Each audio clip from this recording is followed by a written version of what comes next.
الذین قال لهم الناس، یہ وہ لوگ ہیں جب لوگ ان سے کہتے ہیں ان الناس قد جمعوا لکم، کہ بے شک لوگ تو اکٹھے ہو رہے ہیں تمہارے خلاف. یہ ہے وہ بدر صغریٰ، وہ جو پلاننگز چل رہی تھی کہ اب غزوہ احد سے اگلے سال دوبارہ سے ایک میچ ڈالیں گے. یعنی وہ 2 میچ وہ کہتے تھے، ایک میچ تم جیت گئے بدر والا، احد والا ہم جیت گئے، تو اب فائنل ہوگا بیسٹ آف 3. یہ وہی بیٹل فیلڈ. تو جب مسلمانوں کو خبر ملی کہ بیسٹ آف 3 کے لیے کافر آ رہے ہیں اور لوگ ڈرا رہے تھے مسلمانوں کو، افواہیں کہ جو کٹھے پہ ہوندے جے، جیسے سانوں کہتے ہیں سارے مولوی تھوڑے خلاف ہو گئے نے. اچھا لوگ سمجھتے ہیں اس سے میں دب جاؤں گا. نہیں سر، اس سے تو میرا خون بڑھ جاتا ہے. کہ اچھا اس کا مطلب ہے کہ جہاں دعوت لگنی چاہیے تھی صحیح نشانے پہ لگ رہی ہے. یہ تو فیڈ بیک ہوتا ہے. اور ہماری روش بھی یہی ہوتی ہے جو اصحاب رسول کی روش تھی، وہ آگے آ رہا ہے. ان کی روش کیا ہے کہ جب انہیں کہا جاتا ہے نا ان الناس قد جمعوا لکم، بے شک لوگ تو جمع ہو گئے تمہارے خلاف، فخشوہم، ان سے ڈر جاؤ، فزادہم ایمانا، تو ان کا ایمان اور بڑھ جاتا ہے. وہ کہتے ہیں ڈرنے والی کون سی بات ہے، اللہ نے تو زندگی رکھی ہے آزمائشوں کے لیے، تو ایک اور آزمائش آئی ہے، اس میں بھی ہم پرفارم کریں گے اور اللہ سے اور اجر لیں گے. جتنا گڑ پاواں گے اتنا میٹھا، لیکن ایک گڑ بڑا کوڑا گڑ ہے. ہاں ایک کوڑا کوٹ ہے، یعنی وہ کڑوی دوائی ہے جو آپ لیں گے تو شفا ہوگی.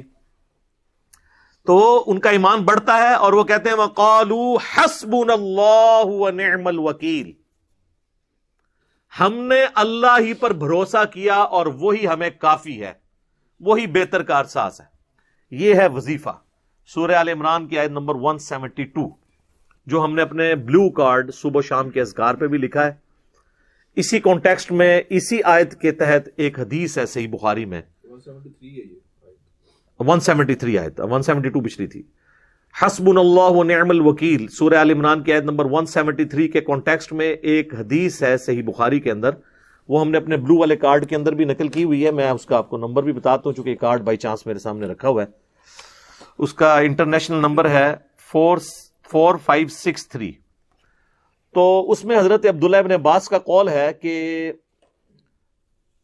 تمہارے نبی علیہ السلام کو جب کافروں کی سازش کی خبر ہوئی یا جب کبھی بھی ان پہ مشکل وقت آتا تھا تو وہ پڑھتے تھے حسبنا اللہ ونعم الوکیل. اور یہ قرآن میں آ گیا ہے کہ اصحاب رسول نے پڑھا حسبنا اللہ ونعم الوکیل. اور اس کے آگے الفاظ ہے کہ تمہارے جد امجد ابراہیم علیہ السلام کو جب تکلیف ہوتی تھی وہ بھی پڑھتے تھے حسبنا اللہ ونعم الوکیل. اور تمہارے پیغمبر صلی اللہ علیہ وآلہ وسلم بھی ہر مشکل ہر پریشانی میں کیا پڑھتے تھے حسبنا اللہ ونعم الوکیل. ویسے اس کے اوپر وہ پورا شعر بھی جوڑا ہوا ہے نعم المولا ونعم النصیر، وہ بھی قرآن کی آیت کا ٹکڑا ہے. لیکن یہ اتنا ہی وظیفہ کافی ہے. میرا ایک یوٹیوب پہ کلپ ہے آلموسٹ 3 ملین کے قریب وہ لوگ دیکھ چکے ہیں. مصیبت اور پریشانی سے بچنے کے 3 وظائف، بچنے کے لیے بھی اور آئی ہو تو ٹالنے کے لیے بھی. قرآن و سنت کی تعلیمات کی روشنی میں یہ بہترین 3 وظائف ہیں. ان میں ایک وظیفہ میں نے یہ بتایا تھا. دوسرا وظیفہ لا الہ الا انت سبحانک انی کنت من الظالمین، جو سورۃ الانبیاء میں حضرت یونس علیہ السلام کی دعا آئی اور اس میں آگے الفاظ ہیں کذالک ننجی المؤمنین، ہم مومنین کو بھی نجات دیں گے جو ان الفاظ کے ساتھ ہماری طرف متوجہ ہوگا. حتیٰ کہ سورہ الصافات میں چل کر آگے آئے گا پارہ نمبر 23 میں کہ اگر یونس ہماری تسبیح نہ کرتے نا مچھلی کے پیٹ میں ان الفاظ کے ساتھ تو وہ پھر مچھلی کے پیٹ سے اسی دن نکلتے جس دن مردے اپنی قبروں سے نکالے جائیں گے. یعنی قیامت تک مچھلی کے پیٹ میں رہتے، مچھلی کا پیٹ ان کی قبر بن جاتی. یعنی اللہ کا اتنا غصہ تھا، عتاب تھا ان کی اجتہادی خطا کی وجہ سے. لیکن وہ سارا غصہ جو ہے وہ ٹھنڈا ہو گیا ایک دعا کے اوپر لا الہ الا انت سبحانک. اور بڑی ڈپلومیٹک دعا ہے یہ. اس کے الفاظ پہ غور کریں.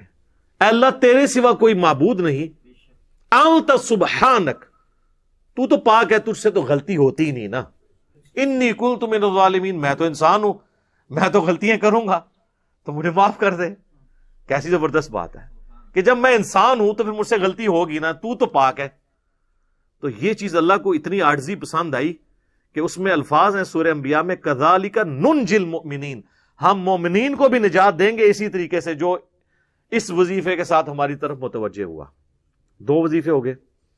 اور جامعہ ترمذی میں حدیث ہے اسی کانٹیکسٹ میں کہ جو بھی یونس کی دعا کے ساتھ اللہ کی طرف متوجہ ہوا تو اللہ تعالیٰ اسے کبھی محروم نہیں لوٹائے گا، اور وہ یہ دعا ہے لا الہ الا انت سبحانک انی کنت من الظالمین۔ اچھا، یہ جتنے وظائف بتائے جاتے ہیں نا، اس میں آپ نے اللہ کی حمد کرنی ہے، دروشی پڑھنا ہے، اس کے بعد یہی دعا مانگنی ہے، اور ذہن میں آپ نے اپنے پرابلم کو رکھنا ہے، اللہ تعالیٰ مسئلہ حل کر دے گا۔ یہ پوچھ رہے ہوتے ہیں جی 1.25 لاکھ دفعہ آیت کریمہ دی تسبیح کڈنی ہے؟ نہیں یار، 1.25 لاکھ نہیں، 1 دفعہ بھی پڑھ لو بہت ہے دل نہ، اور ذہن میں ہو کہ واقعی آپ اللہ تعالیٰ کے اس وعدے کو یاد کر رہے ہیں کذالک ننجی المؤمنین، اسی طریقے سے ہم تمہیں بھی اہل ایمان نجات دیں گے۔ اور تیسرا وظیفہ ہے یا حی یا قیوم برحمتک استغیث۔ یہ جامعہ ترمذی میں ہے، اس کی سند کمزور ہے، لیکن اس کی صحیح سند المستدرک للحاکم کے اندر ہے۔ اسی لیے مشکات کی تحقیم کے دوران شیخ زبیر صاحب نے اس کے فٹ نوٹ پہ اس کا ریفرنس بھی دیا ہے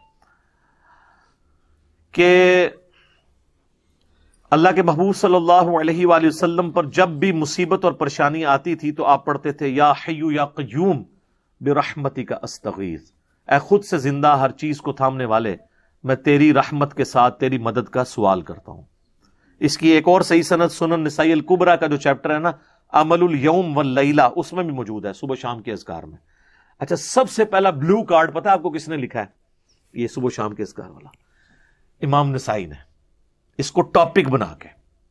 ویسے تو صبح شام کے اذکار اس سے پہلے احادیث کی کتابوں میں موجود تھے، کتاب الاذکار کے چیپٹر کے ساتھ یا کتاب الدعا کے چیپٹر کے ساتھ، لیکن لہذا سے ایک بک جس میں صبح شام کے نبی الاسلام کے معمولات جمع کیے جائیں، یہ پہلی دفعہ اس امت میں امام نسائی نے کتاب لکھی عمل الیوم واللیلہ، جو چیپٹر ہے سنن نسائی الکبریٰ کا، جس کا ایک اور چیپٹر ہے خصائص علی، ایک اور چیپٹر ہے فضائل صحابہ، ایک اور چیپٹر ہے وفات النبی، سنن نسائی الکبریٰ، جس میں آلموسٹ 12,000 کے قریب احادیث ہیں۔ ایک سورہ ہے جو یہاں رکھی ہوئی ہے، یہ اسی کی تلخیص ہے، اس میں آلموسٹ 5,500 کے قریب احادیث ہیں، اس میں 12,000 کے قریب ہے۔ تو اس کے اندر بھی یہ وظیفہ موجود ہے یا حی یا قیوم برحمتک استغیث۔ استغیث الف کے ساتھ پڑھیں گے تو یہ سنگولر کا صیغہ ہوگا،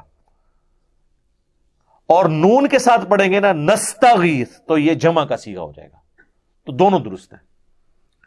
ویسے جب اب میں لیکچر دے رہا ہوں نا، یا کوئی شخص دعا کروا رہا ہے، وہ سنگولر کے صیغوں میں بھی جب دعا کروائے گا نا اور سننے والے آمین کہیں گے نا تو آٹومیٹکلی وہ شامل ہو جائیں گے۔ یعنی جس طرح دعا ہے اللہم اجرنی من النار، آمین، تو جو آمین کہے گا وہ اس میں شامل ہو جائے گا، حالانکہ میں نے سنگولر کے صیغوں سے کی ہے۔ اگر میں ایسے پلورل کا صیغہ لوں گا تو اللہم اجرنا من النار، تو وہ پھر جمع کا صیغہ ہو جائے گا۔ تو یہ ضروری نہیں ہوتا جمع کا صیغہ بولنا ہے، سنگولر کا صیغہ بھی بولا جائے اور اس کے اوپر سننے والے آمین کہیں تو اس میں شامل ہوتے ہیں۔ اسی لیے بعض محدثین کے نزدیک یہ پریفریبل ہے کہ جو سنت دعائیں ہیں نا ان کو آپ سنگولر کے صیغے سے ہی پڑھیں، چونکہ نبی الاسلام نے اس سے پڑھی ہے، الا یہ کہ جو جمع کے صیغے سے ہو۔ جیسے یہ جو دعائیں بخاری مسلم دونوں میں حدیث ہے کہ نبی الاسلام کی اکثر دعا ہوتی تھی اللہم ربنا آتینا فی الدنیا حسنہ وفی الآخرۃ حسنۃ وقنا عذاب النار، یہ جمع کے صیغے سے ہے، لیکن کئی ایک دعائیں سنگولر صیغے سے ہیں۔ ایون آپ دیکھیں گے عرب ملکوں کے اندر نا، یہ جو حضرت یونس علیہ السلام کی دعا ہے نا، اس کو وہ خود سے جمع کے صیغے میں پڑھ دیتے ہیں، لا الہ الا انت سبحانک انا کننا من الظالمین۔ ویسے تو لفظ کیا ہے؟ انی کنت من الظالمین، یہ سنگولر کا صیغہ ہے، ٹھیک ہے؟ تو اس کو جمع کرنے کا ہوگا انا کننا، وہ ہے انی کنت، یہ ہے انا کننا من الظالمین۔ لیکن ضرورت نہیں ہے، آپ جب سنگولر کے صیغے سے پڑھیں گے، سننے والے آمین کہہ رہے ہیں تو وہ خود بخود اس میں شامل ہو جائیں گے۔ البتہ صیغوں کو آپ جمع میں خود سے کنورٹ کریں تو یہ بھی ہمارے صحابہ کرام علیہم رضوان کی سنت ہے۔ جس طرح صحیح ابن خزیمہ کے اندر آتا ہے کہ حضرت تمیم داری اور ابی ابن کعب کی جب ڈیوٹی لگی نا صلاۃ لیل، قیام اللیل کروانے کی. اور وہ جب وطر پڑھا کرتے تھے نا رمضان میں، تو وطر کی دعا وہ جمع کے سیغوں سے پڑھتے تھے. ویسے جو دعا آئی ہے ترمذی میں وہ کون سی ہے؟ اللہم اہدنی فی من ہدیت وعافنی فی من عافیت. لیکن اس میں آپ دیکھیں گے تو وہ اس کو جمع کر کے پڑھتے تھے، اللہم اہدنا فی من ہدیت وعافنا فی من عافیت. تو یہ چونکہ صحابہ سے ثابت ہے کہ سنگولر کے سیغوں کو جمع کیا جا سکتا ہے، لیکن صرف دعا میں. قرآن کی آیت نہیں کوئی چینج کر سکتا کہ انی کنت من الظالمین ہے تو قرآن پڑھتے ہوئے پڑھے انا کننا من الظالمین. نہیں، وہ اللہ کے الفاظ نہیں چینج ہو سکتے. اور بہتر یہ ہے کہ جو جس طرح آئی ہے دعا اسی طرح مانگے. آمین پیچھے لوگ کہیں گے خود بخود، آپ بے شک سنگولر کے سیغوں سے دعائے قنوت مانگیں، پیچھے جب لوگ آمین کہیں گے وہ خود بخود اس میں شامل ہو جائیں. آمین کا مطلب ہے اے اللہ قبول فرما لے، ٹھیک ہے، تو وہ خود بخود اس میں شامل ہو جائیں گے. تو یہ تین وظائف، حسبنا اللہ ونعم الوکیل، لا الہ الا انت سبحانک انی کنت من الظالمین، اور یا حی یا قیوم برحمتک استغیث. اس کے علاوہ بھی کئی اسماء اعظم ہیں، لا حول ولا قوت الا باللہ یہ بھی ہے. آخری 3 صورتیں بھی ہیں، سورۃ البقرہ کی آخری 2 آیات بھی ہیں، المعوذات قرآن کی آخری 3 صورتیں بھی ہیں. وہ تو بہت زیادہ وظائف موجود ہیں. اور یہ سارے کے سارے وظائف کرنے ضروری نہیں ہوتے، آپ چاند ایک بیچ میں سے کر لیں تو وہ اللہ تعالیٰ نے آسانی رکھی ہوئی ہے، آپ کریں تو آپ کو انشاءاللہ اس کی برکات حاصل ہوں گی انشاءاللہ تعالی. تو یہاں پر آ رہا ہے کہ صحابہ کرام علیہم رضوان کا یہ سمجھ لیں سلوگن اور نعرہ ہوتا تھا، حسبنا اللہ و نعم الوکیل، ہم نے اللہ ہی پر بھروسہ کیا، وہی بہتر کارساز ہے. یہ بھی آلموسٹ قریب سنگولر کے سیگے میں بھی آیا. سورہ التوبہ کی جو آخری 2 آیات ہیں نا، ان میں آخری آیت جو ہے حسبی اللہ لا الہ الا ہو علیہ توکلت وہو رب العرش العظیم، وہاں ہے حسبی اللہ، ٹھیک ہے، وہ سنگولر کے سیگے میں کہ میں نے اللہ پر بھروسہ کیا. یہ جمع کے سیگے میں. تو وہ جو بدر صغرا ہونے والی تھی نا، اس کے سے لوگ ڈرا رہے تھے، تو صحابہ نے کہا حسبنا اللہ و نعم الوکیل. تو اللہ تعالیٰ فرماتا ہے کہ اس کی طرف سے پھر اس وظیفے کی برکت سے ہم نے ان کے ساتھ کیسی مدد کی.